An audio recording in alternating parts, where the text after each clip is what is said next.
आजादी के अमृत महोत्सव से पहले रायबरेली में गुलामी का तांडव, पुलिसिया प्रताड़ना के आरोपों के बीच एक जिंदगी खत्म और इंसाफ मांगने पर 12 महिलाओं समेत 30 पर ठोक दी एफआईआर। मेहंदी का रंग छूटा नहीं था कि मिट गया सिंदूर, पुलिसिया टॉर्चर ने उजाड़ दिया 3 महीने का पुराना सुहाग। गर्दन फंसी तो पुलिस ने खेला डर्टी गेम, जिसके पिता मरे उसी के परिवार को बना दिया आत्महत्या का मुलजिम। हक की आवाज पर 30 लोगों पर केस, 12 महिलाओं को बनाया आरोपी। क्या यही है योगी का जीरो टॉलरेंस?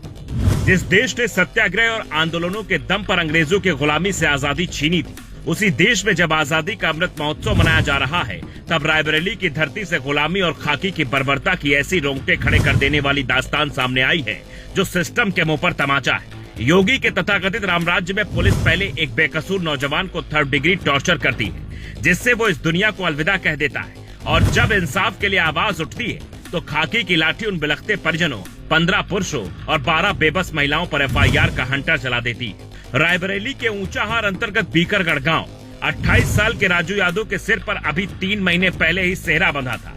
पत्नी पिंकी के हाथों की मेहंदी का रंग भी नहीं छूटा था कि ऊंचाहार पुलिस की क्रूरता ने उसकी मांग का सिंदूर हमेशा के लिए पोंछ दिया। कहानी शुरू होती है करीब 1 महीने पहले, जब बसवई मजरे कमालपुर के रामदीन की मारपीट में मौत हो गई थी। इस मामले में पुलिस ने राजू के बहनोई राकेश यादव और भांजों पर गैर इरादतन हत्या का केस दर्ज किया था, लेकिन हत्या के आरोपी बहनोई को पकड़ने में नाकाम ऊंचाहार की पुलिस ने अपना शिकार बनाया बेकसूर साले राजू यादव। परिजनों का सीधा और सनसनीखेज आरोप है कि पुलिस राजू को बार बार अवैध रूप से उठाती, थाने में बेरहमी से पीटती और हर बार मोटी रकम ऐड कर छोड़ती।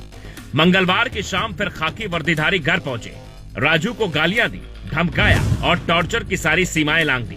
इस जलालत और मानसिक प्रताड़ना से टूटकर बुधवार को राजू ने अपने ही कमरे में फांसी लगाकर जान दे दी। इस पूरे मामले में सबसे दिल दहला देने वाला और रोंगटे खड़े कर देने वाला बयान सामने आया है उस बदकिस्मत दुल्हन पिंकी का, जिसके हाथों की मेहंदी भी अभी सूखी नहीं थी। कैमरे के सामने फूट फूट कर रोती पिंकी ने ऊंचाहार पुलिस पर ऐसा खौफनाक आरोप लगाया है जो कानून के रक्षकों को सीधे कटघरे में खड़ा करता है। पिंकी का साफ कहना है कि खाकी वर्दीधारी घर में घुसकर सिर्फ गालियां और टॉर्चर ही नहीं कर रहे थे, बल्कि वे राजू को सीधे जान से मारने और एनकाउंटर करने की खुली धमकी दे रहे थे।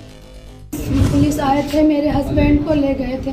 3 पुलिस थे, 2 लेडीज थी और ले जाके बंद करके चौकी पे मारे थे। फिर उसके बाद छोड़ दिए थे। मारने के बाद फिर दोबारा छापा डाले थे। मेरे हस्बैंड भाग रहे थे इसी की वजह से। फिर उसके बाद जब छापा डाले थे तो वो मर गए। डर की वजह से उसको खूब धमकाए थे, मार डालेंगे, ये करेंगे, वो करेंगे, तभी वो डर की वजह से मर गए खुद। जिसकी वजह से मेरी जान मेरे हस्बैंड की गई है, उनको सस्पेंड कर दिया। अच्छा।